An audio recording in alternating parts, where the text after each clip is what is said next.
Leaders love the thought of innovation, but what they hate is the thought of risk aversity and everything that comes with it.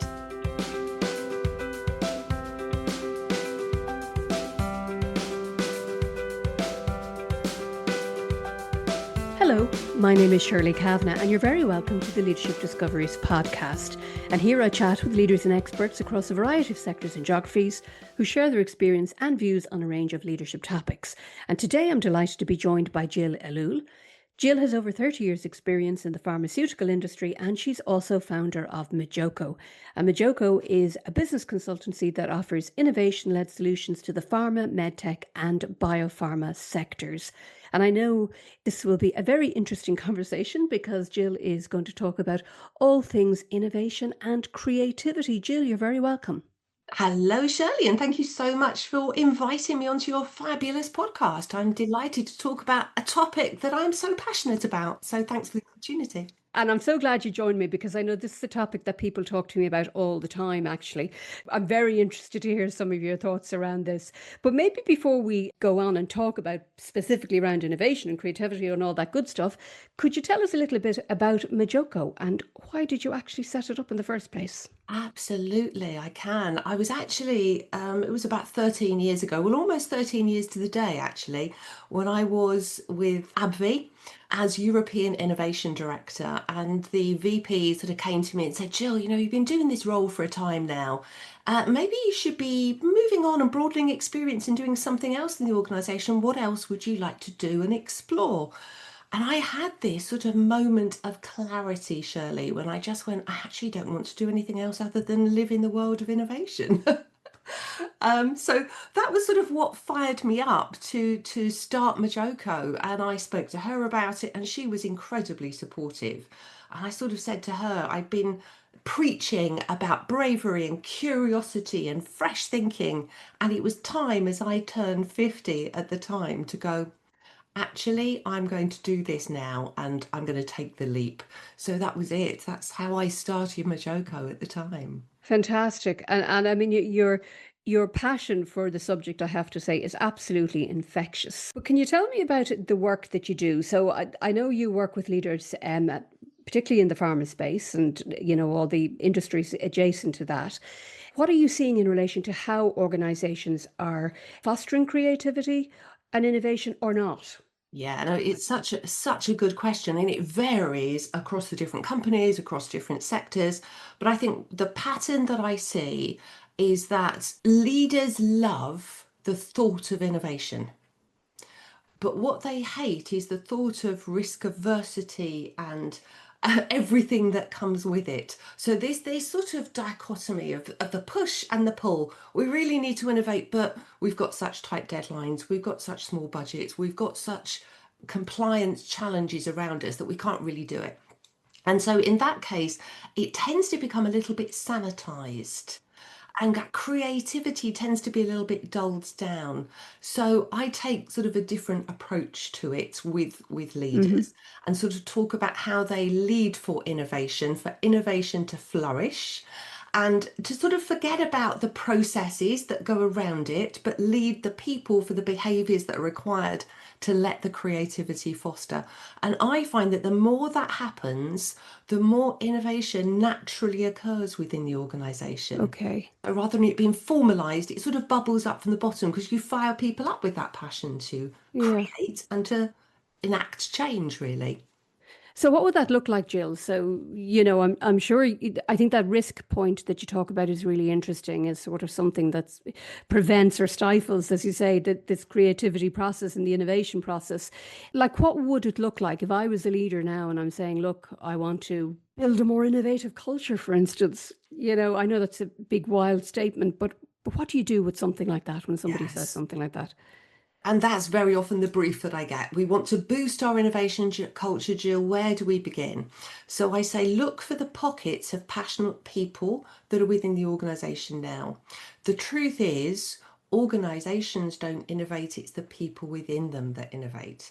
So look for those passionate people that have become advocates and champions that almost sort of go and infect the culture and the organisation. It has to start from the top.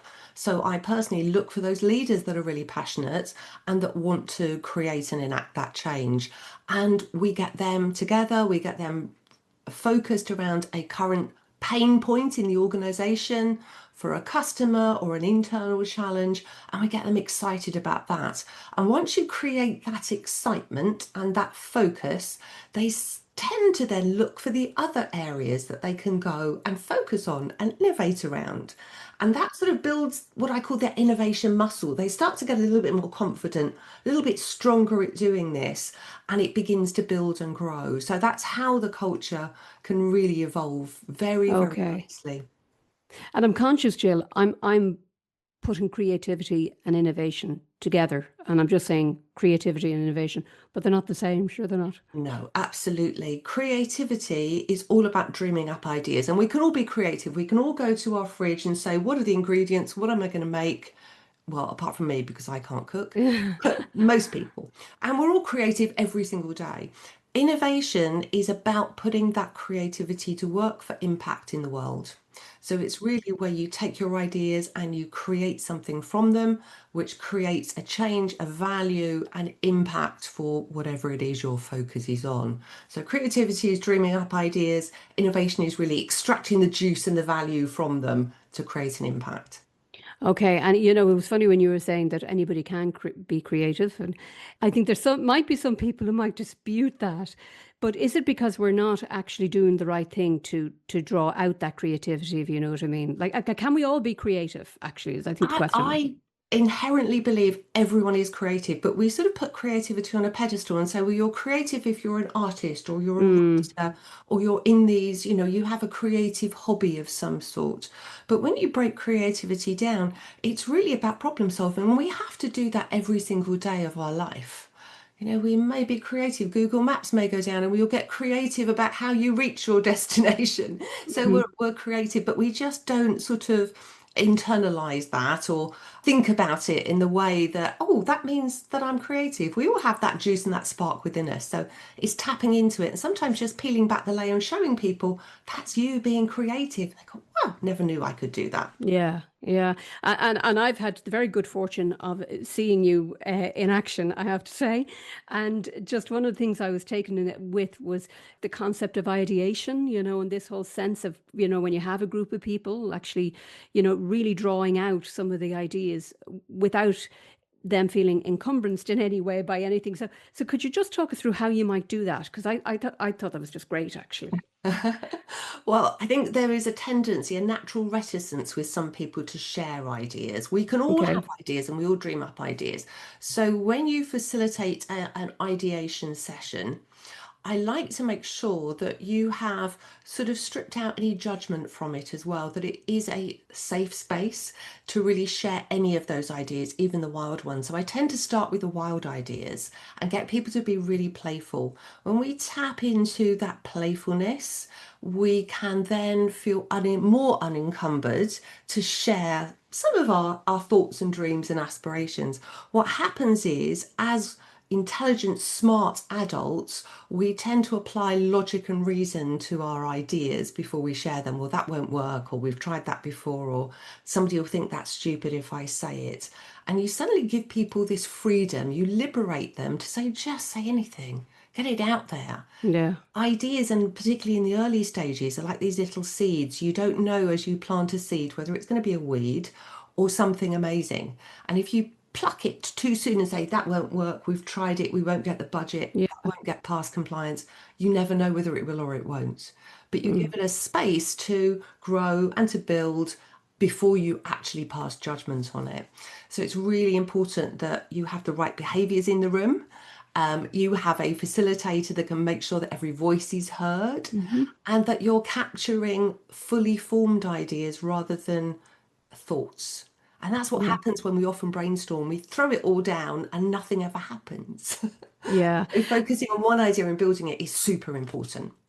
And you know, Jill, just as you're talking there, I'm thinking about groupthink, and even in sessions like that, where you know you have the most dominant voice, or you have the person who's doing most of the thinking, and I think you use this where you know you often you might get people to put their own ideas first down on post-its rather than somebody, a dominant voice in the room, that works better, doesn't it? Do you think? Yeah. Absolutely. And we sort of call that the first burst. We get people to go, whatever is in your head, doesn't matter, there's no judgment, put it out there and put it up and give it some airspace. And it's amazing what happens when you do that and you put it on post-its or whatever around the room. It starts to trigger other people's thinking. Or you find two that are a little bit similar and it goes off in a tangent to something third that is quite amazing. And if you don't get people to do that, everybody sort of sits looking at each other, well, who's going to go first and what's going to happen? And, I don't want to be the first to say an idea because people might shoot it down. So And one thing you mentioned just earlier on that prompted me to think about failure. How do you manage failure in these situations, where you're trying to encourage innovation in organizations or people to be creative? What would you do, Jill? How do you deal with that? I sort of reframe the word failure. It's very trite, isn't it? There is no failure, there's only learning. But actually, that word failure is so loaded with judgment that the sooner we can take away that word and replace it with things that are more meaningful for your business. I mean, I work with an organization, they banned the word failure and they just call them bloopers. And Okay. bloopers, it's just like, we learned something. The, Yeah. the key when you're innovating and you're trying something out, it's always going to be risky. Whatever you do, you don't know whether it's going to work for sure or not. But the thing is to try something in a small, safe way first, and then de-risk it as you grow and you explore that idea a little bit more. So you're sort of de-risking your chance of failure. And if you are failing, you're failing in a small way. You're learning from that, you're iterating, and you're building onto something that is, has a better chance of success in the world. Yeah. And when you think of companies that you've worked with who, let's say, have, this is the wrong word, but I was going to say who've almost systemized innovation, almost, that it's kind of become part of the culture. What's the magic ingredient, do you think, there in Oh, those there's types of there's organizations? quite a few magic ingredients, and it's not the systems or the processes or the supporting structures. It's the passionate people that keep it Okay. alive. And that is so important to make sure that innovation just isn't seen as a department or a person, that it's seen as a habit in the organization and is embedded in the way that we just work every day. I think Hmm. it's the worst thing is when there's an innovation department. That's not my job, that's their job. So it's everybody's job to innovate, and that's what keeps it alive in the organization. Okay. Generative AI and technology. And I'm just wondering where your head is at in relation to Gen AI in terms of either supporting or stifling innovation in organizations or creativity. What's your view? What's your thoughts, Jill? I think it's, you can paint it as, the villain in the piece of Mm, innovation because innovation is human-centered, but actually it has a really important supporting role. It can help trigger our brains to spark new ideas. I work with some teams who use AI to put in their problem and yeah, ask, AI to reframe the problem. So that's really one way. It just gives you some new language that maybe you hadn't thought of to reframe and look at that problem in a different way. I've got teams that use AI to generate wild ideas. What's the wildest, wackiest thing I could do to solve this problem? It's a starting point. It's a jumping off point. It can act as a springboard.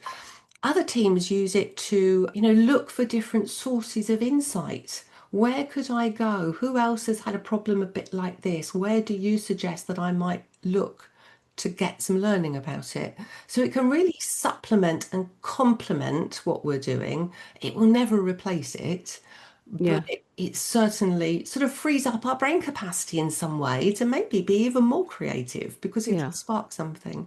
So that's great. So you'd be quite hopeful about it in terms of it being a tool to Absolutely. support.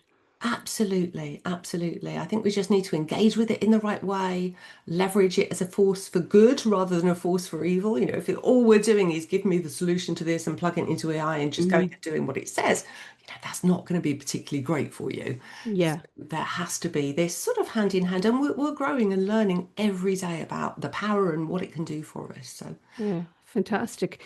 Just one thing I just want to loop back on a little bit when you were talking about having like the head of innovation or the chief innovation officer or whatever the appropriate title is for somebody like that. You're not a fan of that, I Not understand. particularly, no, no. I know when I took on my role as innovation director, I was very clear that shouldn't be a role that was there forever.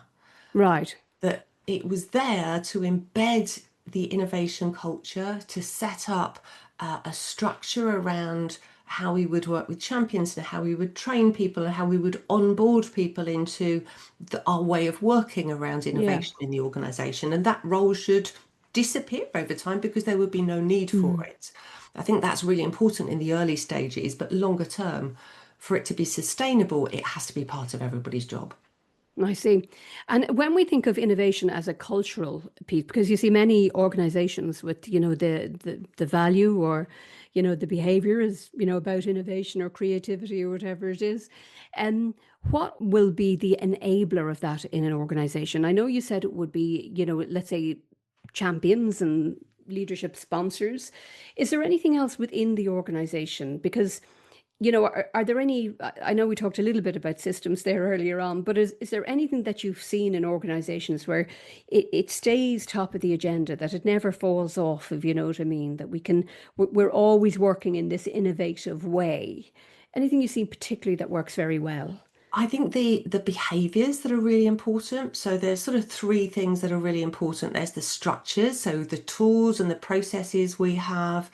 There's the leadership around innovation, and then there's the behaviors that everybody exhibits. So when any one of those three are not working really, and I call it sort of the beating heart of innovation within an Okay. organization, do a pulse check on that and find out how we're doing across those three areas. When any one of those three is out of kilter, it's likely to sort of wither a little bit. It's not just keeping good organisational health, it's exactly the same for innovation. So the most important one is the behaviours. It's how we show up every day.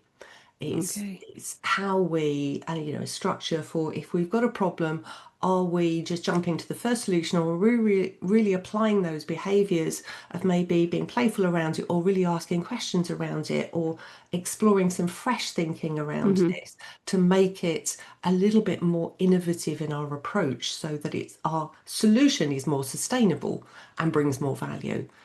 And where you have organizations that may be highly regulated, and obviously pharma can be highly regulated, or where you might have functions that their job is regulatory, so it could be compliance functions. Is there space still for innovation within those type of functions? And what I found, and commercial teams will never believe this unless they actually experience it themselves, but some of the sort of departments or functions whose role is to regulate the organisation can be some of the most innovative and creative people within the organisation. Hmm. So I work a lot with quality and regulatory and legal teams. They are the first ones to dive in and go, actually, we can see ways that we can operate around this. And we've been living with this problem of this regulation, and there's ways that not we can get around it, but we can mitigate for it, or Yeah. we can look at this in a different way. Whereas other teams go, well, we're just using that as the barrier in the organisation because legal will never make that Hmm. happen, or regulatory won't. And when I have sort of functional innovation sprints and I bring all the functions together, so the commercial team sort of sit back and go, wow, God, legal's been really useful in this process. Or, God, I never thought regulatory would go, actually, you can do this. So it can be a real eye opener. But we have this mental block to go, Yeah. that's the reason why. It becomes the excuse why we can't rather than the enabler is why we can.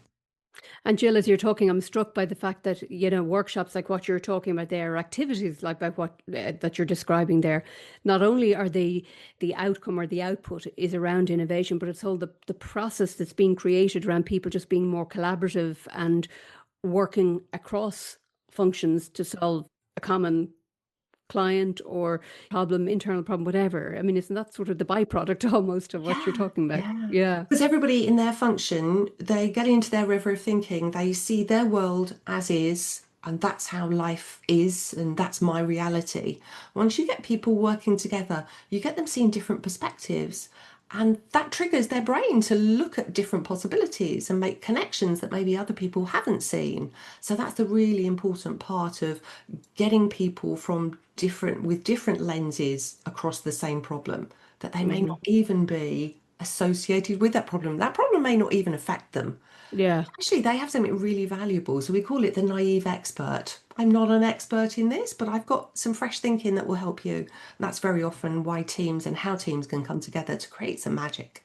That's great. That phrase, the naive expert, it's something to embrace rather than, to feel non-contributory. One of the things at a geopolitical level, I suppose, is the whole focus, for the wrong reasons, on diversity and inclusion, within organizations, and where I suppose there's a lot of concern around that whole piece. When it comes to innovation and really driving innovation, and I know you'd have worked across different cultures as well, how important is that piece? It's so important. It's back to my point earlier. The diverse perspectives, our diverse experience, our diverse references that we've had through life, all inform how we look at things. And when we can bring people together that have very different viewpoints, it creates this magic that our brains are just wired so beautifully to make connections that maybe other people can't see. And when we can throw Hmm. that into the mix and work together, it's the best thing. I mean, the worst thing is when I work with an organization and they say, we have this particular problem, and so it's sales, and it has to be this team, and it has to be that team, and it has to be these sort of people, or it has to be that country that's involved in this.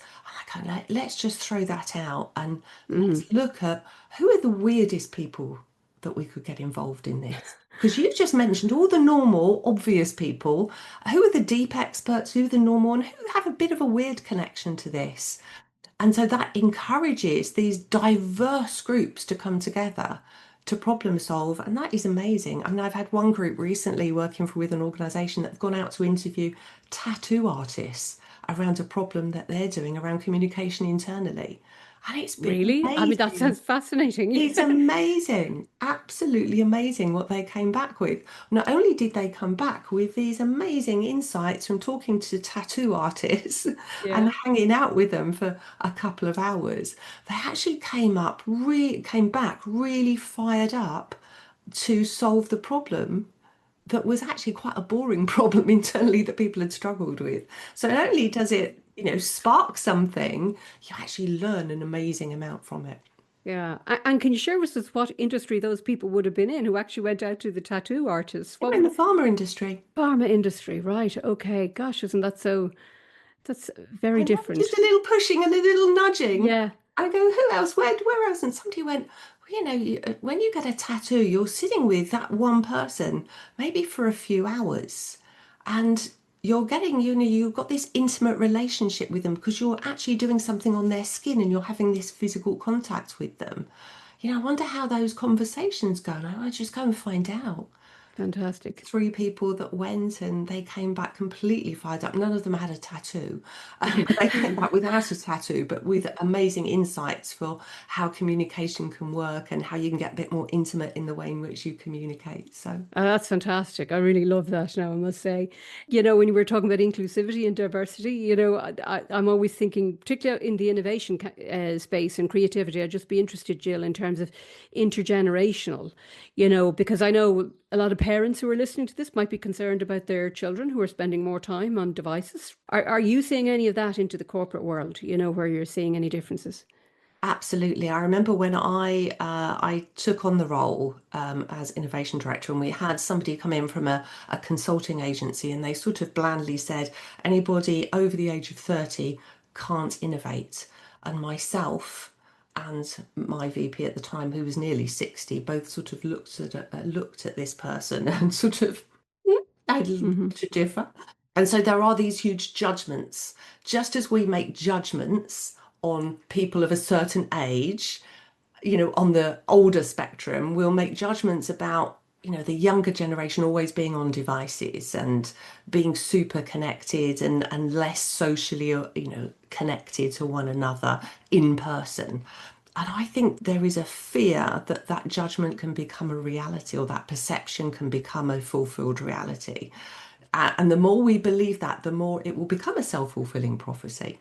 So I think we have to be really careful of these sweeping judgments. I know lots of teenagers that are not connected to devices, that are Hmm. not on social media, but we tend to have this preconceived idea that everybody, it was painting the brush very broadly and going, everybody's Yeah. doing this. I think the most important thing, if you have a child that you feel is maybe more connected than you'd like them to be, I think it's about seeing what they're doing when they're online. Are they gaming? Is that their output for their creativity? How Hmm. are they, and that creativity is just being harnessed in a different way. It's finding outlets to harness that creativity, maybe in a more social way. I was talking to someone, I have ADHD, so I'm on the neurodiverse spectrum, as Okay. you probably guessed, because I talk forever. And I was talking to somebody at the weekend, and she has a younger son who has ADHD. And he spends all his time gaming, and he's in his room, and he's never talking to people. What do we do? And so there was a group of us there, and they said, well, there are gaming clubs and there are coding camps, and get him out to engage in the thing that's really his passion, but find other ways of engaging them sort of more socially, and in that human to human rather than sort of Hmm. online way. And that can be quite liberating as well. So it's tapping in. All of our brains work in very different ways, just as generational brains work differently. Yeah. I think it's just about harnessing them and seeing what the creative potential is there. And Jill, as a neurodiverse person yourself, you must be able to understand, I suppose, the opportunity that exists around bringing that neurodiversity in the workplace. And sometimes we don't know how to do it. Let's be honest, we don't know how to deal with people who may be neurodiverse. Have you any tips for organizations? Because I do think this is a really important topic. It is absolutely. And for years, I mean, I've only been diagnosed for the past couple of 2, 3 years. And so I'd worked in corporate life, not realizing that the reason I felt I didn't really fit in and that the workplace really wasn't set up for me until a few years ago. And now I suddenly go, that's why I found the transition to open workspace is so difficult. So, Hmm. so difficult because of the constant distractions. And I'm like, I can't focus.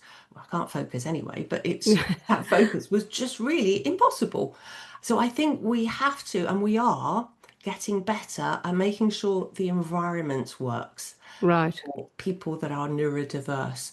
And we're finding better ways of tapping into the superpowers that neurodivergent people can offer in the workplace as well. So I think the future is bright on that front. Very good. Thankfully, the days are gone from, when I grew up in corporate life, where it was just one environment that suited everybody. We're a little bit more flexible now. Yeah, very good. So, Jill, I hate to bring this conversation to an end, but I do have to. And I suppose just as a sort of when a reflection almost from yourself, just in terms of, again, I suppose, advice for leaders, who might be saying, look, I've got a team of people and, we're just not generating the different solutions, that we might need to be successful, to be effective, to be efficient, whatever it is. Have you any particular advice for leaders like that? Where do they start? I've got a ton of advice for them. The first and most important thing is if you're struggling with a problem and your team maybe isn't coming up with the ideas that you think are maybe a little bit new and a little bit different, and maybe we're finding it struggling to get us together to do it, I would say look at the environment in which you're trying to do that. Is it your typical boardroom? Is it always in the office? Maybe get out of the office, go for a walk and talk with people, go to a tattoo artist. Yeah. But go and explore other worlds where people are Yeah. having this problem and seek out places where you can spark ideas. If I ask you, Shirley, where do you have your best ideas? You'd probably say it's not on a Wednesday afternoon just after I've cleared my email, or in that boardroom when somebody suddenly stands up there and says, have ideas about X, Y, and Z. We'll have it in the morning, or when we're in the shower, or when we're socializing with friends, or when we're out in nature going for a walk. So, as a leader, I think it's about engaging your team in new ways, in new environments. And that would be my one big tip. Get them out of the office, get them Yeah. out of that environment, go and get some fresh air and fresh thinking.